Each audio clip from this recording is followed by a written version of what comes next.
नमस्कार, नियोजन कंपटीशन प्रगति चैनल में आपका स्वागत है। देखते हैं उत्तराखंड के 13 जिलों की महत्वपूर्ण खबरें। देहरादून सीएम धामी बोले उत्तराखंड के युवा भर्तियों की करें तैयारी, सुचिता की रहेगी गारंटी। सरकारी विभागों की भर्तियों में 100% सुचिता और पारदर्शिता की गारंटी लेते हुए मुख्यमंत्री पुष्कर सिंह धामी ने सोमवार को युवाओं को तैयारी में जुटने की सलाह दी है। उन्होंने कहा कि भर्ती परीक्षाओं में सुरक्षा के इंतजाम और सख्त किए जा रहे हैं, इसमें युवाओं के सुझाव भी शामिल किए जाएंगे। सोमवार को सचिवालय में मीडिया कर्मियों से बातचीत में मुख्यमंत्री ने कहा कि युवाओं की मांग पर रद्द की गई जनता सेवा चयन आयोग UKSSC की स्नातक स्तरीय परीक्षा को जल्द कराया जाएगा। उन्होंने कहा कि युवाओं की मांग थी कि स्नातक स्तरीय परीक्षा की CBI जांच हो और परीक्षा रद्द हो जाए। हालांकि सरकार ने पहले हाईकोर्ट के जज की अध्यक्षता में जांच कमेटी उच्च अधिकार प्राप्त SIT गठित कर मामले की जांच शुरू कर दी थी, लेकिन फिर भी सरकार ने युवाओं की मांग के अनुसार दोनों बातों को माना है और कार्रवाई की। हालांकि यह सेंटर पर एक व्यक्ति द्वारा चीटिंग का मामला था, लेकिन सरकार ने इसका भी संज्ञान लिया है। नैनीताल टेहरी में पेयजल योजना में गड़बड़ी पर भुगतान पर लगी रोक।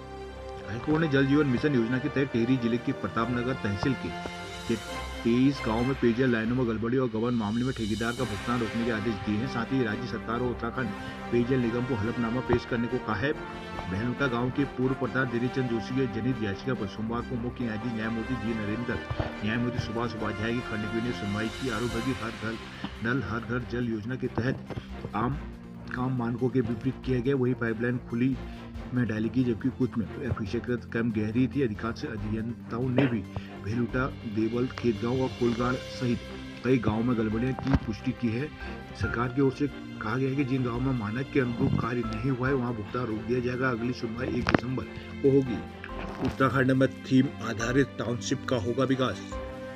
उत्तराखंड में नए दौर की शहरी योजना की ओर कदम बढ़ रहा है। सरकार राज्य में थीम आधारित टाउनशिप विकसित करेगा। इसके लिए स्पेशल टाउनशिप पॉलिसी तैयार की जा रही है, जो मैदान और पहाड़ दोनों जगहों पर लागू होगी। यह नीति उत्तराखंड को पर्यावरण के प्रति उत्तरदायी, आधुनिक और आर्थिक रूप से सशक्त राज्य बनाने की दिशा में अहम साबित हो सकते हैं। उत्तराखंड आवास और नगरीय विकास प्राधिकरण इस नीति का ड्राफ्ट तैयार कर रहा है। USDA के संयुक्त मुख्य प्रशासक दिनेश प्रताप सिंह के अनुसार पॉलिसी के तहत सिंगल विंडो स्वीकृति प्रणाली लागू होगी, जिससे भूमि उपयोग परिवर्तन, भवन मानक और पर्यावरणीय अनुमोदन की प्रक्रिया आसान होगी।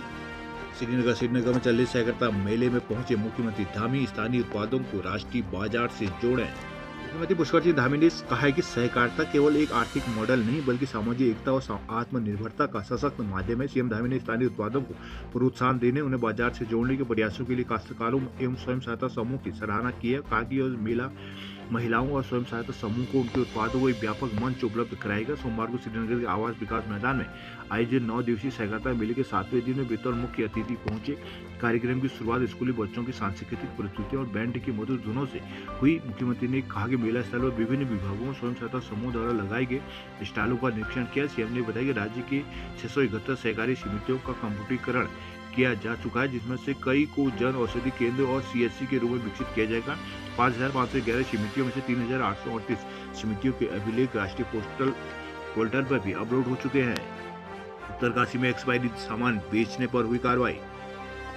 डीएम प्रशांत आर्य के निर्देश पर दीपावली पर्व को ध्यान में रखते हुए सोमवार को खाद्य सुरक्षा और औषधि प्रशासन विभाग ने मिलावटखोरी को रोकथाम के लिए गंगोरी से भटवाड़ी बाजार तक विभिन्न खाद्य प्रतिष्ठानों का निरीक्षण किया। इस मौके पर टीम ने जनरल स्टोर, मिठाई की दुकानों, अन्य खाद्य विक्रेता दुकानों को निरीक्षण कर घी, मिठाई व माउथ फ्रेशनर लड्डू का नमूना एकत्रित किया। उन्हें परीक्षण के लिए प्रयोगशाला भेजा है। सहायक खाद्य संरक्षा अश्विनी सिंह ने बताया कि त्योहारी सीजन को देखते हुए सोमवार को टीम ने जनरल स्टोर, मिठाई की दुकानों, अन्य खाद्य विक्रेता दुकानों का निरीक्षण किया और निरीक्षण के दौरान 2 खाद्य विक्रेताओं को एक्सपायरी तिथि के खाद्य पदार्थ बेचते हुए पकड़ा गया है। श्रीनगर बेस्ड अस्पताल को मिले हैं 9 डॉक्टर। उत्तरकाशी चिन्याली स्वर्ण विद्यालय ने जीती बाल विज्ञान महोत्सव प्रतियोगिता। उत्तरकाशी में श्रम विभाग से सामान न मिलने से आक्रोश से लोगों का गुस्सा फूटा। जोशियाड़ा में सोमवार को श्रम विभाग की भारी अव्यवस्था के चलते ग्रामीण महिलाओं का गुस्सा फूट पड़ा। श्रम विभाग द्वारा सामग्री वितरण के जनपद के दूर दराज गाँव से महिलाओं को बुलाया गया, लेकिन उचित व्यवस्था और तैयारी के अभाव में अधिकतर को सामग्री नहीं मिल पाई। इससे नाराज लोगों ने जोशियाड़ा में सड़क पर जाम लगा दिया, जिससे यातायात अवरुद्ध हो गया। जानकारी के अनुसार जिन श्रमिकों के श्रम कार्ड बने हैं उन्हें राज्य सरकार द्वारा सामग्री किट वितरित की जानी है। इनके लिए श्रम विभाग ने ग्रामीण क्षेत्रों से बड़ी संख्या में महिलाओं, बुजुर्गों और दिव्यांगों को कार्यालय बुलाया, लेकिन जब वे सुबह से लाइन में खड़े रहने के बावजूद खाली हाल लौटने के मौजूद है तो नाराजगी बढ़ेगी। देहरादून आंगनबाड़ी कार्यकर्ताओं का पदोन्नति कोटा बढ़ाया। महिला एवं बाल विकास विभाग के तहत सुपरवाइजर पद पर आंगनबाड़ी कार्यकर्ताओं को पदोन्नति कोटा 40% से बढ़ाकर 50% कर दिया गया है। मुख्यमंत्री पुष्कर सिंह धामी की अध्यक्षता में हुई मंत्रिमंडल बैठक में यह अहम निर्णय लिया गया। सरकार ने उत्तराखंड महिला बाल विकास अधीनस्थ पर्यवेक्षक सेवा नियमावली 2021 में संशोधन को मंजूरी दे दी है। इससे पहले सुपरवाइजर पदों की 50% सीधी भर्ती, 40% आंगनबाड़ी कार्यकर्ताओं से पदोन्नति और 10% मिनी आंगनबाड़ी कार्यकर्ताओं से पदोन्नति के जरिए भरे जाते थे। लेकिन अब मिनी आंगनबाड़ी केंद्रों को उच्चीकरण के बाद केंद्र सरकार के निर्देशों के अनुसार 10% कोटा आंगनबाड़ी कार्यकर्ताओं में समाहित कर दिया गया है। राज्य में करीब 20,000 आंगनबाड़ी केंद्र संचालित है, जबकि 5,000 से अधिक मिनी आंगनबाड़ी केंद्र थे। इनमें से 2,078 मिनी केंद्रों को पूर्ण आंगनबाड़ी केंद्रों में उच्चीकृत करने पर सहमति दी गई है। UKSSC की सहकारी भर्ती परीक्षा अब 16 नवंबर को होगी। देहरादून बिजली चोरी प्रकरण में निलंबित इंजीनियर हुए बहाल। हरिद्वार में मांग बढ़ने के कारण संकट में पड़े कागज के उद्योग। पत्री कटारपुर में फायरिंग का चौथा आरोपी हुआ गिरफ्तार।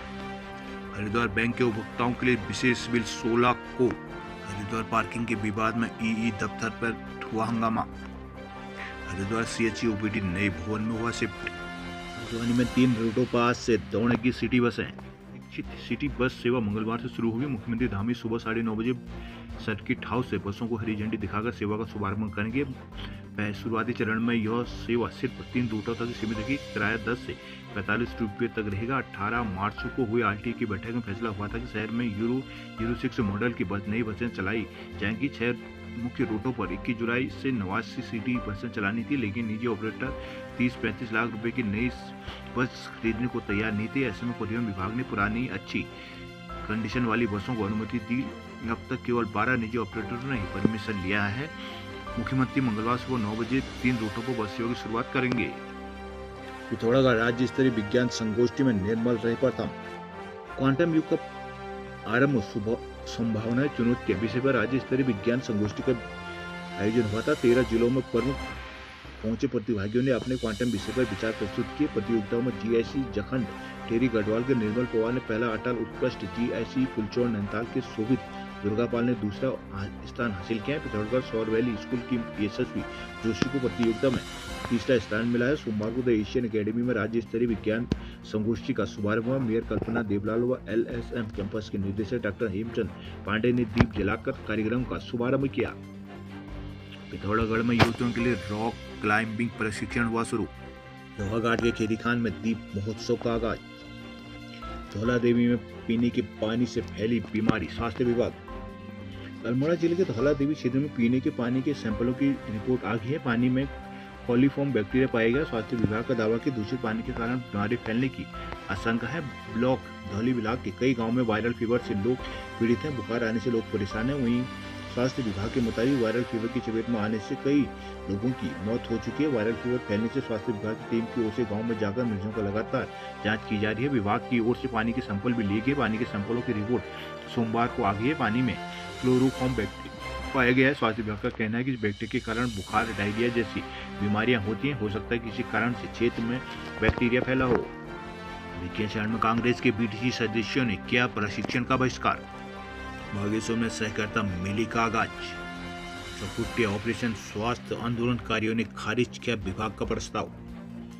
CHC में डॉक्टरों की तैनाती और संसाधनों की मांग के लिए चल रहा आंदोलन अभी समाप्त होता नहीं दिख रहा। सोमवार को स्वास्थ्य विभाग ने आंदोलनकारियों को एक और प्रस्ताव दिया, लेकिन आंदोलनकारी घोषणाओं के धरातल में उतारने की जिद पर अड़े रहे। उन्होंने स्वास्थ्य विभाग के प्रस्ताव को सिरे से खारिज कर दिया। चिकित्सा स्वास्थ्य परिवार कल्याण विभाग मंडल की ओर सोमवार को एक और प्रस्ताव दिया गया। प्रस्ताव को लेकर CACMO डॉक्टर दिवाकर डेनियल आंदोलन स्थल पहुंचे। आंदोलनकारियों को प्रस्ताव के बारे में बताया गया विभाग की ओर से CHC चौखुटिया में फिजिशियन, बाल रोग और स्त्री रोग विशेषज्ञों को मंगलवार को रानीखेत से भेजने का प्रस्ताव रखा गया, जिसके अलावा गुरुवार को बाल और स्त्री रोग विशेषज्ञ को जिला अस्पताल अल्मोड़ा से और शनिवार को फिजिशियन और स्त्री रोग विशेषज्ञ को रानीखेत से भेजने की बात कही गई। आंदोलनकारियों ने स्वास्थ्य विभाग के इस वैकल्पिक प्रस्ताव को सिरे से खारिज कर दिया। उन्होंने कहा कि वो स्थायी तैनाती चाहते हैं, साथ ही संसाधनों को उपलब्ध कराने की मांग कर रहे हैं। अब तक उनकी मांगें पूरी नहीं होती तब तक आंदोलन बदस्तूर जारी रहेगा।